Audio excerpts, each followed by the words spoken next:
after which nothing will stand in our way. Oh, I beg to differ, Mr. Weaver. Well, well, well. I see we have visitors. Sergeant Nicholas Angel, Sanford Police Service. My, he is tenacious, isn't he? I'm arresting you under suspicion of conspiracy to commit murder. Oh, come, Sergeant. You should be ashamed. Calling yourself a community that cares. Oh, but we do care, Nicholas. It's all about the greater good.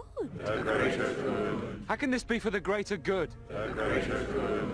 You see, as much as I enjoyed your wild theories, Sergeant, the truth is far less complex. Blower's fate was simply the result of his being an appalling actor.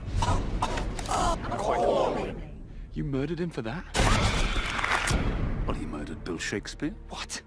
Oh, The Dramatic Society is an important feather in our cap. You couldn't let Blower jeopardize that, not when we had two semi-professionals waiting in the wings. Let's not forget that Greg was an extra in Straw Dogs, and Sherry portrayed a cadaver in Prime. yes, I know! Martin was less concerned with the reputation of the village than he was with his sordid affair with Eve Draper. And so Eve deserved to die too? Oh, she did have a very annoying laugh. And George Merchant? He had an awful house. We begged him in vain to make his residence more in keeping with the village's rustic aesthetic.